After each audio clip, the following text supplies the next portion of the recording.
कल्याणी के सामने अब एक विषम समस्या आ खड़ी हुई। पति के देहांत के बाद उसे अपनी दुरावस्था का यह पहला और बहुत ही कड़वा अनुभव हुआ। दरिद्र विधवा के लिए इससे बड़ी और क्या विपत्ति हो सकती है कि जवान बेटी सिर पर सवार हो। लड़के नंगे पाँव पढ़ने जा सकते हैं, चौका बर्तन भी अपने हाथ से किया जा सकता है, रूखा सूखा खाकर निर्वाह किया जा सकता है, झोंपड़े में दिन काटे जा सकते हैं, लेकिन युवती कन्या घर में नहीं बैठाई जा सकती।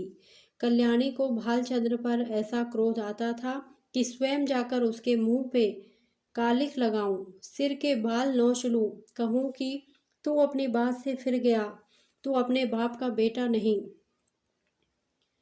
पंडित मोटेराम ने उनकी कपट लीला का नग्न वृतांत सुना दिया था। वह इसी क्रोध में भरी बैठी थी कि कृष्णा खेलती हुई आई और बोली कि दिन में बारात आएगी अम्मा। पंडित तो आ गए। कल्याणी, बारात का सपना देख रही है क्या? कृष्णा, वही चंदर तो कह रहा है कि 2-3 दिन में बारात आएगी, क्या न जाएगी अम्मा? कल्याणी, एक बार तो कह दिया, सिर क्यों खाती है? कृष्णा, सबके घर तो बारात आ रही है, हमारे यहाँ क्यों नहीं आती? कल्याणी, तेरे यहाँ जो बारात लाने वाला था उसके घर में आग लग गई।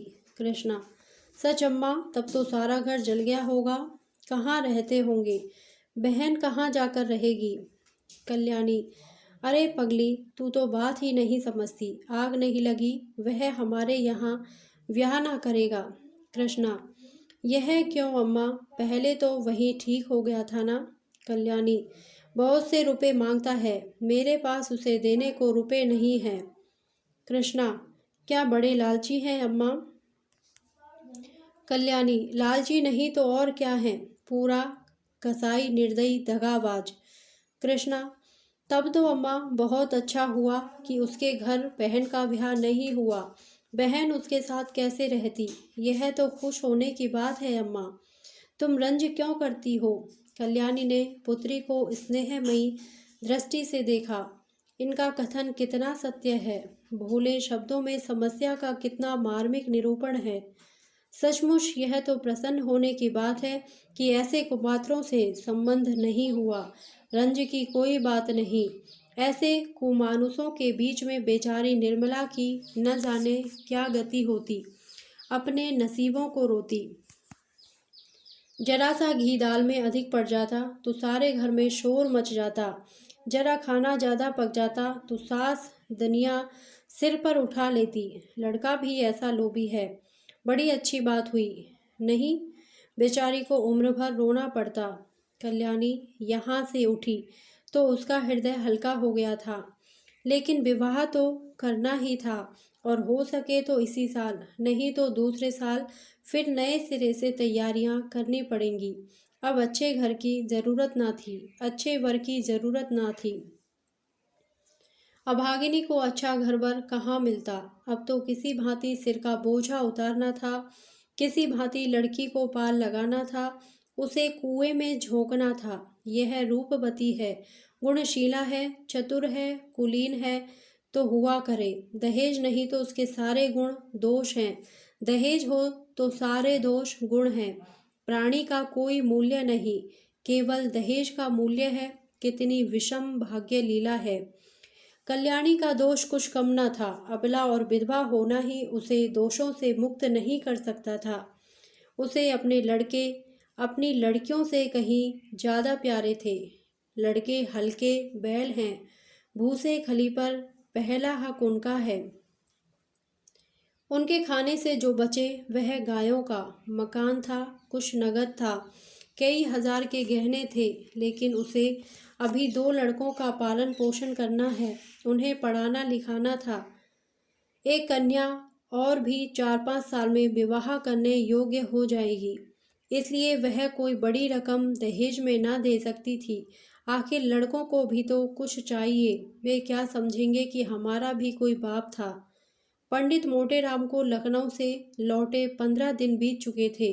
लौटने के बाद दूसरे ही दिन से वह वर की खोज में निकले थे। उन्होंने प्रण किया था कि मैं लखनऊ वालों को दिखा दूंगा कि संसार में तुम ही अकेले नहीं हो, तुम्हारे ऐसे और भी कितने पड़े हुए हैं।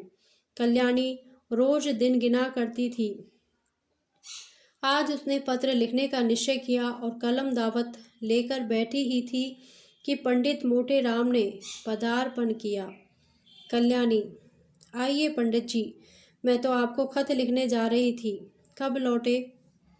मोटे राम, लौटा तो प्रातःकाल ही था, पर इसी समय एक सेठ के यहाँ से निमंत्रण आ गया। कई दिन से तरमाल न मिले थे। मैंने कहा कि लगे हाथ यह भी काम निपटाता चलूं।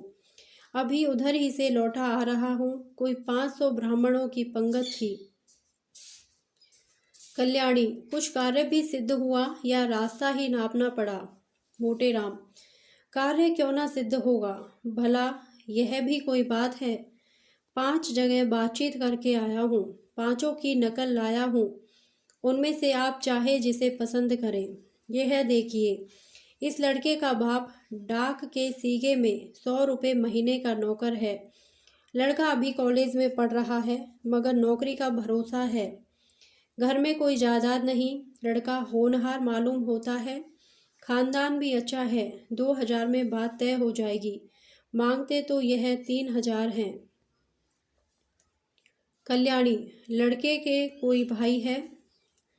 मोटे, नहीं, मगर 3 बहनें हैं और तीनों कुंवारी। माता जीवित है। अच्छा, अब दूसरी नकल दिए। यह लड़का रेल के सीगे में 50 रुपये महीने पाता है। माँ बाप नहीं है। बहुत ही रूपवान, सुशील और शरीर से खूब हष्टपुष्ट कसरती जवान है, मगर खानदान अच्छा नहीं। कोई कहता है माँ नाइन थी, कोई कहता है ठकुराइन थी। बाप किसी रियासत में मुख्तार थे।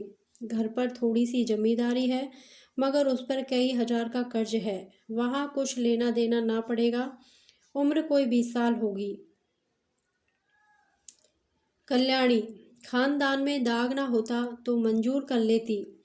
देख कर तो मक्खी नहीं निकली जाती। मोटे, तीसरी नकल देखिए। एक जमींदार का लड़का है। कोई 1000 सालाना नफा है। कुछ खेती बाड़ी भी होती है। लड़का पढ़ा लिखा तो थोड़ा ही है। कचहरी अदालत के काम में चतुर है। दुहाजू है। पहली स्त्री को मरे हुए 2 साल हो गए। उससे कोई संतान नहीं, लेकिन रहना सहन मोटा है। पीसना कूटना घर ही में होता है। कल्याणी, कुछ दहेज मांगते हैं? मोटे, इसकी कुछ ना पूछिए, 4000 सुनाते हैं। अच्छा, यह चौथी नकल दिए।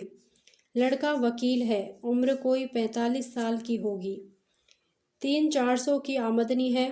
पहली स्त्री मर चुकी है। उससे 3 लड़के भी हैं। अपना घर बनवाया है।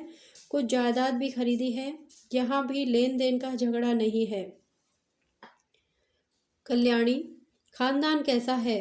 मोटे, बहुत ही उत्तम, पुराने रईस हैं। अच्छा, यह 5वीं नकल दिए। बाप का छापा खाना है। लड़का पढ़ा तो BA तक है, पर उस छापे खाने में काम करता है। उम्र 18 साल की होगी। घर में प्रेस के सिवा कोई जायदाद नहीं है, मगर किसी का कर्ज सिर पर नहीं। खानदान ना बहुत अच्छा है ना बुरा। लड़का बहुत सुंदर और सच्चरित्र है, मगर 1000 से कम में मामला तय न होगा। मांगते तो वह 3000 हैं। अब बताइए, आप कौन सा वर पसंद करती हैं? कल्याणी, आपको सबों में कौन पसंद है? मोटे, मुझे तो 2 वर पसंद हैं।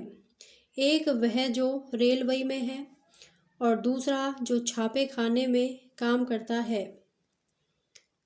कल्याणी, मगर पहले के खानदान में तो आप दोष बताते हैं। मोटे, हाँ, यह दोष तो है। छापे खाने वाले को ही रहने दीजिए। कल्याणी, यहाँ 1000 देने को कहाँ से आएगा? 1000 तो आपका अनुमान है, शायद वह और मुंह फैलाए। आप तो इस घर की दशा देख ही रहे हैं। भोजन मिलता जाए, यही गनीमत है। रुपए कहाँ से आएंगे? जमींदार साहब 4000 सुनाते हैं। डाक बाबू भी 2000 का सवाल करते हैं। इनको जाने दीजिए। बस वकील साहब ही बच सकते हैं। 45 साल की उम्र भी कोई ज़्यादा नहीं। इन्हीं को क्यों न रखिए। मोटे राम, आप खूब सोच विचार कर लें। मैं यूँ आपकी मर्जी का ताबेदार हूँ। जहाँ कहिएगा वहाँ जाकर टीका कराऊंगा। मगर 1000 का मुंह ना देखिए। छापे खाने वाला लड़का रत्न है। उसके साथ कन्या का जीवन सफल हो जाएगा। जैसी यह रूप और गुण की पूरी है, वैसा ही लड़का भी सुंदर और सुशील है। कल्याणी, पसंद तो मुझे भी यही है महाराज, पर रुपए किसके घर से आए? कौन देने वाला है कोई दानी? खाने वाले खा पीकर चंपत हुए। अब किसी की भी सूरत नहीं दिखाई देती, बल्कि और मुझसे बुरा मानते हैं कि हमें निकाल दिया। जो बात अपने बस के बाहर है, उसके लिए हाथ ही क्यों फैलाऊं? संतान किसको प्यारी नहीं होती? कौन उसे सुखी नहीं देखना चाहता? पर जब अपना काबू भी हो, आप ईश्वर का नाम लेकर वकील साहब को टीका कराइए। आयु कुछ अधिक है, लेकिन मरना जीना विधि के हाथ है। 45 साल का 35 साल का आदमी बुढ़ा नहीं कहलाता। अगर लड़की के भाग्य में सुख भोगना बंधा है, तो जहाँ जाएगी सुखी रहेगी। दुख भोगना है तो जहाँ जाएगी दुख झेलेगी। हमारी निर्मला को बच्चों से प्रेम है, उनके बच्चों को अपना समझेगी। आप शुभ मुहूर्त देखकर टीका कराएं। निर्मला का विवाह हो गया, ससुराल आ गई। वकील साहब का नाम था मुंशी तोताराम। सांवले रंग के मोटे ताजे आदमी थे। उम्र तो अभी 40 से अधिक न थी, पर वकालत के कठिन परिश्रम ने सिर के बाल पका दिए थे। व्यायाम करने का उन्हें अवकाश न मिलता था। वहाँ तक कि कभी कहीं घूमने भी ना जाते थे। इसलिए तौंद निकल आई थी। देह के स्थूल होते हुए भी आए दिन कोई ना कोई शिकायत रहती थी। मंदग्नि और बवासीर से तो उनका चिरस्थायी संबंध था, अतः बहुत फूंक फूंक कर कदम रखते थे। उनके 3 लड़के थे। बड़ा मनसाराम 16 वर्ष का, मझला जियाराम 12 वर्ष का, सियाराम 7 वर्ष का। तीनों अंग्रेजी पढ़ते थे। घर में वकील साहब की विधवा बहन के सिवा और कोई औरत ना थी। वही घर की मालकिन थी। उनका नाम था रुक्मणी और अवस्था 50 के ऊपर थी। ससुराल में कोई ना था। स्थायी रीति से यहीं रहती थी। तोताराम दंपति विज्ञान में कुशल थे। निर्मला को प्रसन्न रखने के लिए उनमें जो स्वाभाविक कमी थी, उसे वह उपहारों से पूरी करना चाहते थे। यद्यपि वह बहुत ही मितव्ययी पुरुष थे, पर निर्मला के लिए कोई ना कोई तोहफा रोज लाया करते। मौके पर धन की परवाह ना करते। लड़के के लिए थोड़ा दूध आता था, पर निर्मला के लिए मेवे, मुरब्बे, मिठाइयाँ, किसी चीज़ की कमी ना थी। अपनी ज़िंदगी में कभी सैर तमाशे देखने ना गए, पर अब छुट्टियों में निर्मला को सिनेमा, सर्कस, थिएटर दिखाने ले जाते थे। अपने बहुमूल्य समय का थोड़ा सा हिस्सा उसके साथ बैठकर ग्रामोफोन बजाने में व्यतीत किया करते थे। लेकिन निर्मला को न जाने क्यों तोताराम के पास बैठने और हंसने बोलने में संकोच होता था।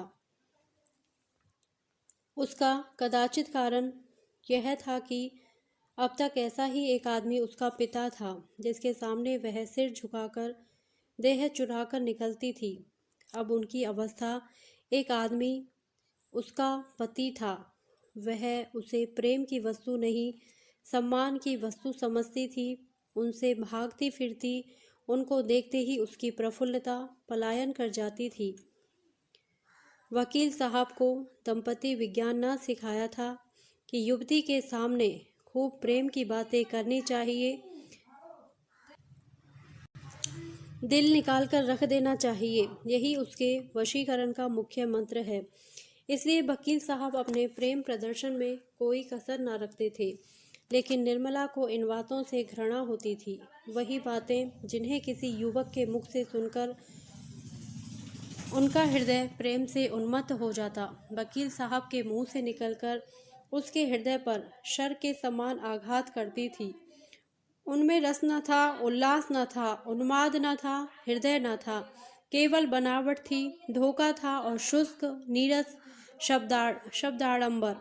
उसे इत्र और तेल बुरा न लगता, सैर तमाशे बुरे न लगते, बनाव सिंगार भी बुरा न लगता था। बुरा लगता था तो केवल तोताराम के पास बैठना। वह अपना रूप और यौवन उन्हें न दिखाना चाहती थी, क्योंकि वहाँ देखने वाली आंखें न थी। वह उन्हें इन रसों का आस्वादन लेने योग्य न समझती थी। कली प्रभा समीर ही के स्पर्श से खिलती है, दोनों में समान सारस्य है। निर्मला के लिए वह प्रभात समीर कहाँ था। पहला महीना गुजरते ही तोताराम ने निर्मला को अपना खंजाची बना लिया। कचहरी से आकर दिन भर की कमाई उसे दे देते। उनका ख्याल था कि निर्मला इन रुपयों को देखकर फूली ना समाएगी। निर्मला बड़े शौक से इस पद का काम अंजाम देती, एक एक पैसे का हिसाब लिखती। अगर कभी रुपए कम मिलते तो पूछती आज कम क्यों है। गृहस्थी के संबंध में उनसे खूब बातें करती। इन्हीं बातों के लायक वह उनको समझती थी। जो ही कोई विनोद की बात उनके मुंह से निकल जाती, उसका मुख लीन हो जाता था। निर्मला जब वस्त्राभूषणों से अलंकृत होकर आईने के सामने खड़ी होती और उसमें अपने सौंदर्य की सुषमापूर्ण आभा देखती, तो उसका हृदय एक सतृष्ण कामना से तड़प उठता। उस वक्त उसके हृदय में एक ज्वाला सी उठती। मन में आता इस घर में आग लगा दूं। अपनी माता पर क्रोध आता, पर सबसे अधिक क्रोध बेचारे निरपराध तोताराम पर आता। वह सदैव इस ताप से जला करती। बांका सवार लट्टू लट्टू पर सवार होना कब पसंद करेगा, चाहे उसे पैदल ही क्यों ना चलना पड़े। निर्मला की दशा उसी बांके सवार की सी थी।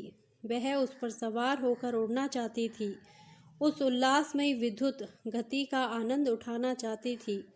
टट्टू के हिनहिनाने और कनौतियाँ खड़ी करने से क्या आशा होती। संभव था कि बच्चों के साथ हंसने खेलने से वह अपनी दशा को थोड़ी देर के लिए भूल जाती, कुछ मन हरा हो जाता।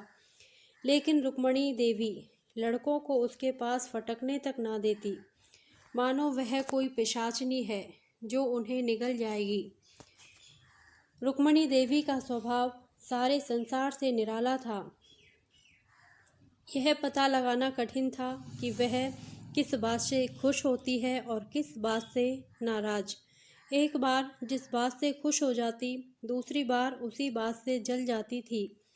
अगर निर्मला अपने कमरे में बैठी रहती तो कहती कि न जाने कहाँ की मनहुसिन है। अगर वह कोठे पर चढ़ जाती या महरियों से बातें करती तो छाती पीटने लगती। न लाज है न शर्म, निगोड़ी ने हया भून खाई। अब क्या कुछ दिनों में बाजार में नाचेगी। जब से वकील साहब ने निर्मला के हाथ में रुपए पैसे देने शुरू किए, रुक्मणी उसकी आलोचना करने पर आरूढ़ हो गई। उन्हें मालूम होता था कि अब प्रलय होने में बहुत थोड़ी कसर रह गई है। लड़कों को बार बार पैसों की ज़रूरत पड़ती। जब तक खुद स्वामिनी थी उन्हें बहला दिया करती थी, अब सीधे निर्मला के पास भेज देती। निर्मला को लड़कों के चटोरपन अच्छा न लगता, कभी कभी पैसे देने से इनकार कर देती। रुक्मणी को अपने बागवान सर करने का अवसर मिल जाता। अब तो मालकिन हुई है, लड़के काहे को जिएंगे, बिना माँ के बच्चे को कौन पूछे। रुपयों की मिठाइयाँ खा जाते थे, अब धेले धेले को तरसते हैं। निर्मला अगर चिढ़कर किसी दिन बिना कुछ पूछे ताछे पैसे दे देती तो देवी जी उसकी दूसरी ही आलोचना करती। इन्हें क्या, लड़के मरे या जिए, इनकी भला से। माँ के बिना कौन समझाए कि बेटा बहुत मिठाइयाँ मत खाओ, आई गई तो मेरे सिर जाएगी। इन्हें क्या। यही तक होता तो निर्मला शायद जब्त कर जाती, पर देवी जी तो खुफिया पुलिस से सिपाही की भांति निर्मला का पीछा करती रहती थी। अगर वह कोठे पर खड़ी है तो अवश्य ही किसी पर निगाह डाल रही होगी। मेहरी से बात करती है तो अवश्य ही उनकी निंदा करती होगी। बाजार से कुछ मंगवाती है तो अवश्य कोई विलास वस्तु होगी। यह बराबर उसके पत्र पढ़ने की चेष्टा किया करती, छिप छिप कर बातें सुना करती। निर्मला उनकी दोधरी तलवार से कांपती रहती थी। यहाँ तक कि उसने एक दिन पति से कहा, आप जरा जीजी को समझा दीजिए, क्यों मेरे पीछे पड़ी रहती है। तोताराम ने तेज होकर कहा, तुम्हें कुछ कहा है क्या? रोज ही कहती है, बात मुंह से निकालना मुश्किल है। अगर उन्हें इस बात की जलन हो कि यह मालकिन क्यों बनी हुई है तो आप उन्हीं को रुपए पैसे दे दीजिए। मुझे ना चाहिए यही मालकिन बनी रहे। मैं तो केवल इतना चाहती हूँ कि कोई मुझे ताने महने ना दिया करे। यह कहते कहते निर्मला की आंखों में आंसू बहने लगे। तोताराम को अपना प्रेम दिखाने का यह बहुत ही अच्छा मौका मिला। बोले, मैं आज ही उनकी खबर लूँगा, साफ कह दूंगा, मुंह बंद करके रहना है तो रहो, नहीं तो अपनी राह लो। इस घर की स्वामिनी वह नहीं, तुम हो। वह केवल तुम्हारी सहायता के लिए है। अगर सहायता करने के बदले तुम्हें दिक करती है तो उनके यहाँ रहने की ज़रूरत नहीं। मैंने सोचा था कि विधवा है, अनाथ है, पाव भर आटा खाएंगी, पड़ी रहेंगी। जब और नौकर चाकर खा रहे हैं तो वह तो अपनी बहन है। लड़कों की देखभाल के लिए एक औरत की ज़रूरत भी थी, रख लिया, लेकिन इसके यह माने नहीं कि वह तुम्हारे ऊपर शासन करे। निर्मला ने फिर कहा, लड़कों को सिखा देती है कि जाकर माँ से पैसे मांगे, कभी कुछ कभी कुछ। लड़के आकर मेरी जान खाते हैं, घड़ी भर लेटना मुश्किल हो जाता है। डांटती हूँ तो वह आंखें लाल पीली करके दौड़ती है। मुझे समझती है कि लड़कों को देखकर जलती है। ईश्वर जानते होंगे कि मैं बच्चों को कितना प्यार करती हूँ। आखिर मेरे ही तो बच्चे हैं, मुझे उनसे क्यों जलन होने लगी। तोताराम क्रोध से कांप उठे। बोले, तुम्हें जो लड़का दिख करे उसे पीट दिया करो। मैं भी देखता हूँ कि लौंडे शरीर हो गए हैं। मनसा राम का तो बोर्डिंग हाउस में भेज दूंगा, बाकी दोनों को तो आज ही ठीक किए देता हूँ। उस वक्त तोताराम कचहरी जा रहे थे। डांट डपट करने का मौका ना था, लेकिन कचहरी से लौटते ही उन्होंने घर में रुक्मणी से कहा, क्यों बहन, तुम्हें इस घर में रहना है या नहीं? अगर रहना है तो शांत होकर रहो, यह क्या कि दूसरों का रहना मुश्किल कर दो। रुक्मणी समझ गई कि बहू ने अपना वार किया, पर वह दबने वाली औरत ना थी। एक तो उम्र में बड़ी, तिस पर इसी घर की सेवा में जिंदगी काट दी। किसकी मजाल थी कि उन्हें बेदखल कर दे। उन्हें भाई की इस क्षुद्रता पर आश्चर्य हुआ। बोली, तो क्या लौंडी बनाकर रखोगे? लौंडी बनकर रहना है तो इस घर की लौंडी ना बनूंगी। अगर तुम्हारी यह इच्छा हो कि घर में कोई आग लगा दे और मैं खड़ी देखा करूं, किसी को बेराह चलते देखूं, तो चुप साध लो, जो जिसके मन में आए करे। मैं मिट्टी की देवी बनी रहूं तो यह मुझसे ना होगा। यह क्या हुआ जो तुम इतना आपे से बाहर हो रहे हो? निकल गई सारी बुद्धिमानी। कल की लौंडिया चोटी पकड़कर नचाने लगी।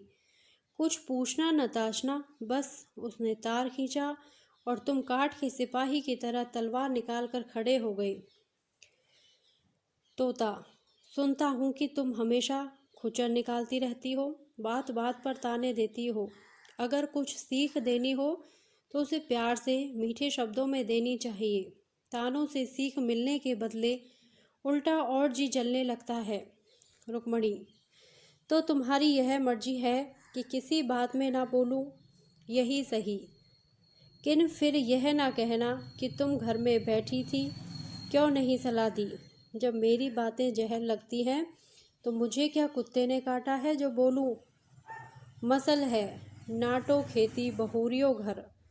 मैं भी देखूं बहुरिया कैसे कर चलाती है। इतने में सियाराम और जियाराम स्कूल से आ गए। आते ही दोनों बुआजी के पास जाकर खाने को मांगने लगे। रुक्मणी ने कहा, जाकर अपनी नई अम्मा से क्यों नहीं मांगते, मुझे बोलने का हुक्म नहीं है। तोता, अगर तुम लोगों ने उस घर में कदम रखा तो टांग तोड़ दूंगा। बदमाशी पर कमर बांधी है। जियाराम जरा शौक था। बोला, उनको तो आप कुछ नहीं कहते, हम ही को धमकाते हैं, कभी पैसे नहीं देती। सियाराम ने इस कथन का अनुमोदन किया।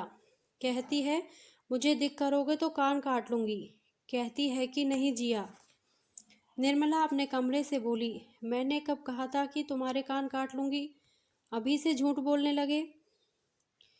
इतना सुनना था कि तोताराम ने सियाराम के दोनों कान पकड़कर उठा लिया।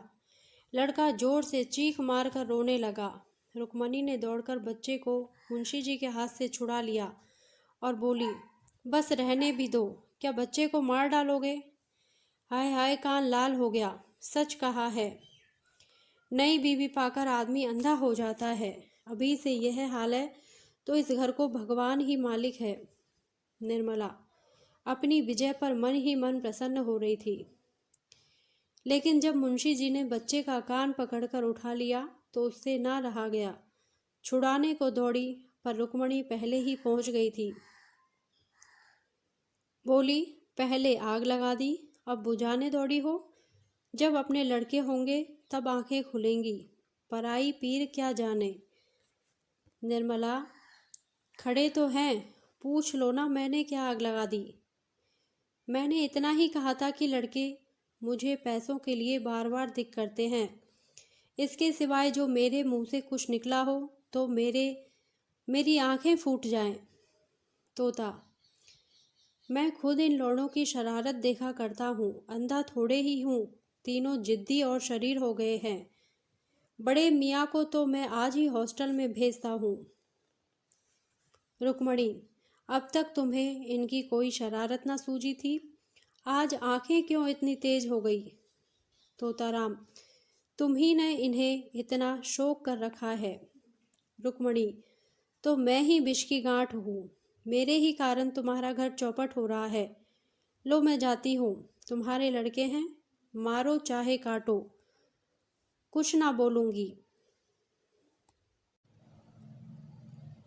यह कहकर वह वहाँ से चली गई। निर्मला बच्चे को रोते देखकर विह्वल हो उठी। उसने उसे छाती से लगा लिया और गोद में लिए हुए अपने कमरे में लाकर उसे चुमकारने लगी। लेकिन बालक और भी सिसक सिसक कर रोने लगा। उसका अबोध हृदय इस प्यार में वह मात्र स्नेह ना पाता था जिससे देव ने उसे वंचित कर दिया था। यह वात्सल्य न था, केवल दया थी। यह वह वस्तु थी जिस पर उसका कोई अधिकार न था, जो केवल भिक्षा के रूप में उसे दी जा रही थी। पिता ने पहले भी 2-1 बार मारा था जब उसकी माँ जीवित थी, लेकिन तब उसकी माँ ने उसे छाती से लगाकर रोती न थी। वह अप्रसन्न होकर उससे बोलना छोड़ देती, यहाँ तक कि वह स्वयं थोड़ी ही देर के बाद कुछ भूलकर फिर माता के पास दौड़ जाता था। शरारत के लिए सजा पाना तो उसकी समझ में आता था, लेकिन मार खाने पर चुमकारा जाना उसकी समझ में न आता था।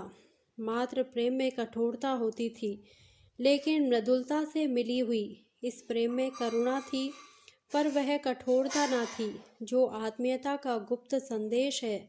स्वस्थ अंग की परवाह कौन करता है, लेकिन वही अंग जब किसी वेदना से टपकने लगता है तो उसे ठेस और घक्के से बचाने का यत्न किया जाता है। निर्मला का करुण रोदन बालक को उसके अनाथ होने की सूचना दे रहा था। वह बड़ी देर तक निर्मला की गोद में बैठा रोता रहा और रोते रोते सो गया। निर्मला ने उसे चारपाई पर सुलाना चाहा तो बालक ने सुषुप्तावस्था में अपनी दोनों कोमल बाहें उसकी गर्दन में डाल दी और ऐसा चिपट गया मानो नीचे कोई गड़ा हो। शंका और भय से उसका मुख विकृत हो गया। निर्मला ने फिर बालक को गोद में उठा लिया। चारपाई पर ना सुला सकी। इस समय बालक को गोद में लिए हुए उसे वह तुष्टि हो रही थी जो अब तक कभी ना हुई थी। आज पहली बार उसे आत्मवेदना हुई, जिसके ना आँख नहीं खुलती अपना कर्तव्य मार्ग नहीं समझता। वह मार्ग अब दिखाई देने लगा। उस दिन अपने प्रगाढ़ प्रणय का सबल प्रमाण देने के बाद मुंशी तोताराम को आशा हुई थी कि निर्मला के मर्म स्थल पर मेरा सिक्का जम जाएगा, लेकिन उनकी यह आशा लेश मात्र भी पूरी ना हुई। बल्कि पहले तो वह कभी कभी उनसे हंसकर बोला भी करती थी। अब बच्चों ही के लालन पालन में व्यस्त रहने लगी। जब घर आते बच्चों को उसके पास बैठे पाते, कभी देखते कि उन्हें नहला रही है, कभी कपड़े पहना रही है, कभी कोई खेल खिला रही है और कभी कोई कहानी कह रही है। निर्मला का त्रसित हृदय प्रणय की ओर से निराश होकर इस अवलंब ही को गनीमत समझने लगा। बच्चों के साथ हंसने बोलने में उसकी मात्र कल्पना तृप्त होती थी। पति के साथ हंसने बोलने में उसे जो संकोच, जो अरुचि तथा जो अनिच्छा होती थी, यहाँ तक कि वह उठकर भाग जाना चाहती, उसके बदले बालकों के सच्चे सरल स्नेह से चित्त प्रसन्न हो जाता था। पहले मनसाराम उसके पास आते हुए झिझकता था, लेकिन मानसिक विकास में 5 साल छोटा। हॉकी और फुटबॉल ही उसका संसार, उसकी कल्पनाओं का मुक्त क्षेत्र तथा उसकी कामनाओं का हरा भरा बाग था। इकहरे बदन का छरहरा, सुंदर, हंसमुख, लज्जाशील बालक था, जिसका घर से केवल भोजन का नाता था। बाकी सारे दिन न जाने कहाँ घूमा करता। निर्मला उसके मुंह से खेल की बातें सुनकर थोड़ी देर के लिए अपनी चिंताओं को भूल जाती और चाहती थी एक बार फिर वही दिन आ जाते जब वह गुड़िया खेलती और उसके ब्याह रचाया करती, और जिसे अभी थोड़े, आहा, बहुत ही थोड़े दिन गुजरे थे। मुंशी तोताराम अन्य एकांत सेवी मनुष्यों की भांति विषयी जीव थे। कुछ दिनों तो वह निर्मला को सैर तमाशे दिखाते रहे, लेकिन जब देखा कि इसका कुछ फल नहीं होता तो फिर एकांत सेवन करने लगे। दिन भर के कठिन मानसिक परिश्रम के बाद उनका चित्त आमोद प्रमोद के लिए लालायित हो जाता, लेकिन जब अपनी विनोद वाटिका में प्रवेश करते और उसके फूलों को मुरझाया, पौधों को सूखा और क्यारियों से धूल उड़ती हुई देखते तो उनका जी चाहता क्यों ना इस वाटिका को उजाड़ दूं। निर्मला उनसे क्यों विरक्त रहती है, इसका रहस्य उनकी समझ में न आता था। दंपति शास्त्र के सारे मंत्रों की परीक्षा कर चुके, पर मनोरथ पूरा ना हुआ। अब क्या करना चाहिए यह उनकी समझ में न आता था। एक दिन वह इसी चिंता में बैठे हुए थे कि उनके सहपाठी मित्र नयन सुखराम आकर बैठ गए और सलाम बलाम के बाद मुस्कुराकर बोले, आजकल तो खूब गहरी छलती होगी, नई बीबी का आलिंगन करके जवानी का मजा आ जाता होगा। बड़े भाग्यवान हो भाई, रूठी हुई जवानी को मनाने का इससे अच्छा कोई उपाय नहीं कि नया विवाह हो जाए। यही तो जिंदगी बवाल हो रही है। पत्नी जी इस बुरी तरह चिमटी है कि किसी तरह पिंड ही नहीं छोड़ती। मैं तो दूसरी शादी की फिक्र में हूँ। कहीं डॉल हो तो ठीक ठाक कर दो। दस्तूरी में एक दिन तुम्हें उसके हाथ के बने हुए पान खिला देंगे। तोताराम ने गंभीर भाव से कहा, कहीं ऐसी हिमाकत ना कर बैठना, नहीं तो पछताओगे। लौंडियाँ तो लौंडों से ही खुश रहती हैं। हम तुम अब उस काम के नहीं रहे। सच कहता हूँ, मैं तो शादी करके पछता रहा हूँ। बुरी भला गले पड़ी। सोचा था 2-4 साल और ज़िंदगी का मज़ा उठा लो, पर उल्टी आते गले पड़ी। नयन सुख, तुम क्या बातें करते हो? लौंडियों को पंजों में लाना क्या मुश्किल बात है? जरा सैर तमाशे दिखा दो, उनके रूप रंग की तारीफ कर दो, बस रंग जम गया। तोता, यह सब कुछ करके धर के हार गया। नयन, अच्छा, कुछ इत्र तेल, फूल पत्ते, चाट वाट का भी मज़ा चखाया? तोता, अजी यह सब कुछ कर चुका। दंपति शास्त्र के सारे मंत्रों का इम्तिहान ले चुका, सब कोरी गप्पे हैं। नयन, अच्छा, तो अब मेरी एक सलाह मानो, जरा अपनी सूरत बनवा लो। आजकल यहाँ एक बिजली के डॉक्टर आए हुए हैं जो बुढ़ापे के सारे निशान मिटा देते हैं। क्या मजाल की चेहरे पर एक झुर्रिया या सिर का बाल पका रह जाए। न जाने क्या जादू कर देते हैं कि आदमी का चोला ही बदल जाता है। तोता: फीस क्या लेते हैं? नयन: फीस तो सुना है शायद 500 रुपये। तोता: अजी कोई पाखंडी होगा, बेवकूफ़ों को लूट रहा होगा। कोई रोगन लगाकर 2-4 दिन के लिए जरा चेहरा चिकना कर देता होगा। इश्तहारी डॉक्टरों पर तो अपना विश्वास ही नहीं। 10-5 की बात होती तो कहता जरा दिल लगी ही सही, 500 रुपये बड़ी रकम है। नयन: तुम्हारे लिए 500 रुपये कौन बड़ी बात है? 1 महीने की आमदनी है। मेरे पास तो भाई 500 रुपये होते तो सबसे पहला काम यही करता। जवानी के 1 घंटे की कीमत 500 रुपये से कहीं ज़्यादा है। तोता: अजी कोई सस्ता नुस्खा बताओ, कोई फ़कीरी जड़ी बूटी जो कि बिना हर फिटकरी के रंग चोखा हो जाए। बिजली और रेडियम बड़े आदमियों के लिए रहने दो, उन्हीं को मुबारक हो। नयन: तो फिर रंगीलेपन का स्वांग रचो। यह ढीला ढाला कोट फेंको, तंजेब की चुस्त अचकन हो, चुन्नटदार पाजामा, गले में सोने की जंजीर पड़ी हुई, सिर पर जयपुरी साफा बंधा हुआ, आंखों में सुरमा और बालों में हिना का तेल पड़ा हुआ। तोंद का पिचकना भी ज़रूरी है।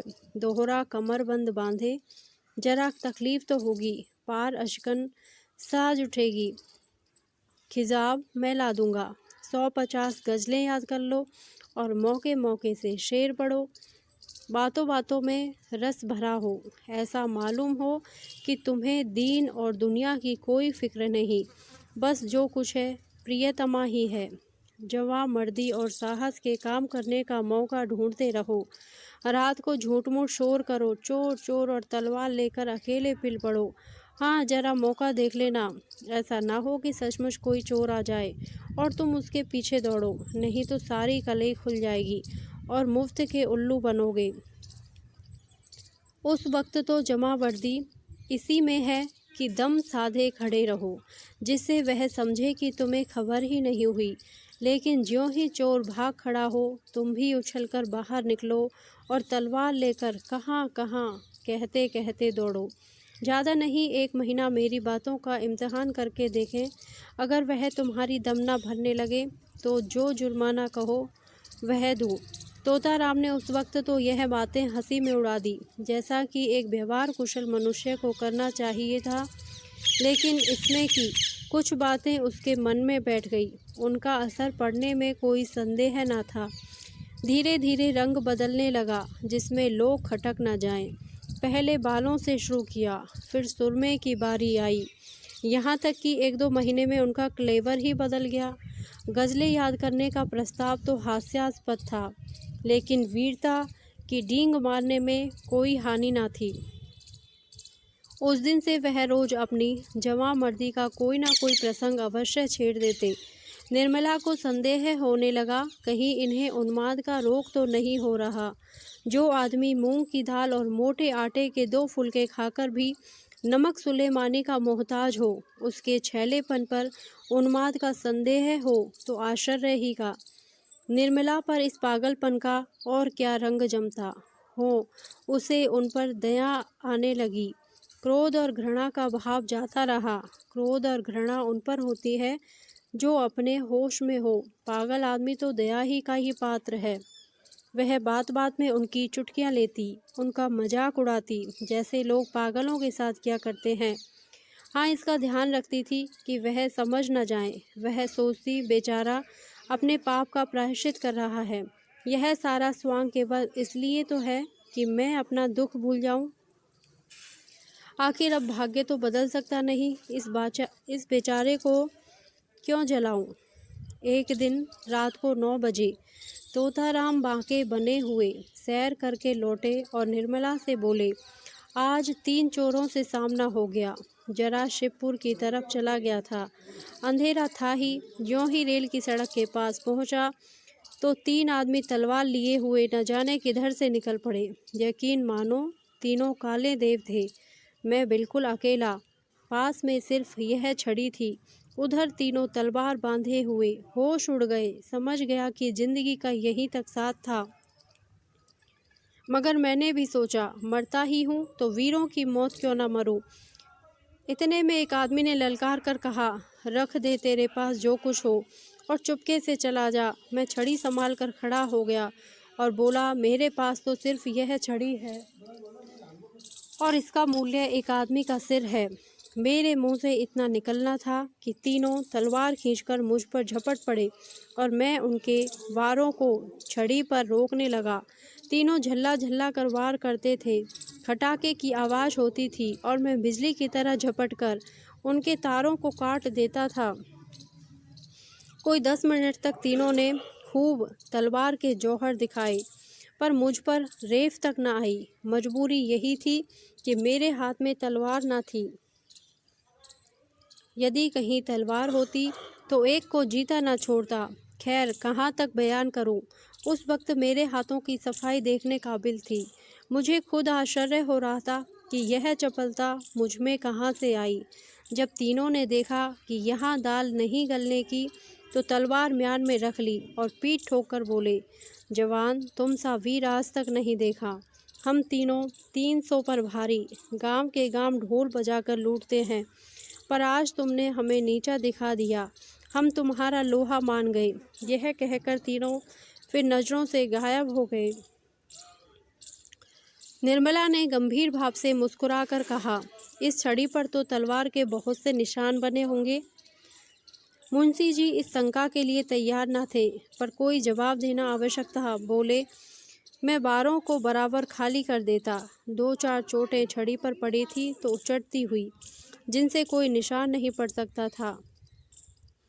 अभी उनके मुंह से पूरी बात भी ना निकली थी कि सहसा रुक्मणी देवी बदहवास दौड़ती हुई आई और हाँफते हुए बोली, तोता है कि नहीं? मेरे कमरे में सांप निकल आया है। मेरी चारपाई के नीचे बैठा हुआ है। मैं उठकर भागी। मुआ कोई 2 गज का होगा। फन निकाले फुफकार रहा है। जरा चलो तो, डंडा लेते चलना।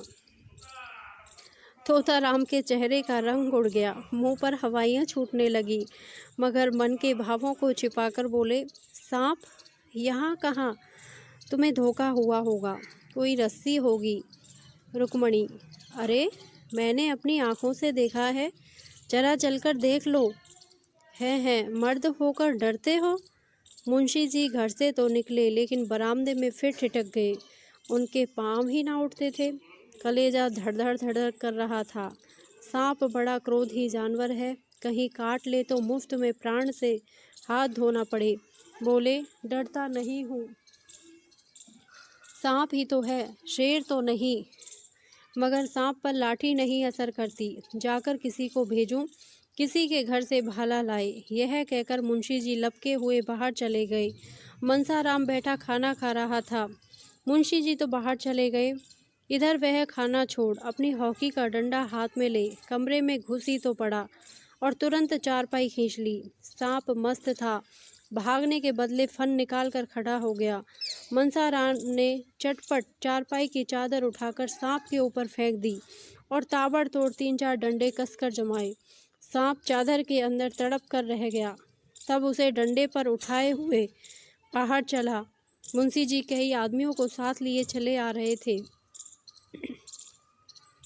मनसाराम को सांप लटकाए आते देखा तो सहसा उनके मुंह से चीख निकल पड़ी, मगर फिर संभल गए और बोले, मैं तो आ ही रहा था। तुमने क्यों जल्दी की? दे दो, कोई फेंक आए। यह कहकर बहादुरी के साथ रुक्मणी के कमरे के द्वार पर जाकर खड़े हो गए और कमरे को खूब देखभाल कर मूँछों पर ताप देते हुए निर्मला के पास जाकर बोले, मैं जब तक आऊँ जाऊँ। मनसाराम ने मार डाला। बेसमझ लड़का डंडा लेकर दौड़ पड़ा। सांप हमेशा भाले से मारना चाहिए, यही तो लड़कों में ऐब है। मैंने ऐसे ऐसे कितने सांप मारे हैं। सांप को खिला खिलाकर मारता हूँ, कितनों ही को मुट्ठी से पकड़कर मसल दिया है। रुक्मणी ने कहा, जाओ भी देख ली तुम्हारी मर्दानगी। मुंशी जी झेप कर बोले, अच्छा जाओ, मैं डरपोक ही सही, तुमसे कुछ इनाम तो नहीं मांग रहा हूँ। जाकर महाराज से कहो खाना निकाले। मुंशी जी तो भोजन करने गए और निर्मला द्वार की चौखट पर खड़ी सोच रही थी भगवान, क्या इन्हें सचमुच कोई भीषण रोग हो रहा है? क्या मेरी दशा को और भी दारुण बनाना चाहते हो? मैं इनकी सेवा कर सकती हूँ, सम्मान कर सकती हूँ, अपना जीवन इनके चरणों पर अर्पण कर सकती हूँ, लेकिन वह नहीं कर सकती जो मेरे किए नहीं हो सकता। अवस्था का भेद मिटाना मेरे बश की बात नहीं। आखिर यह मुझसे क्या चाहते हैं? समझ गई। आहा, यह बात पहले ही नहीं समझी थी, नहीं तो इनको क्यों इतनी तपस्या करनी पड़ती, क्यों इतने स्वांग भरने पड़ते।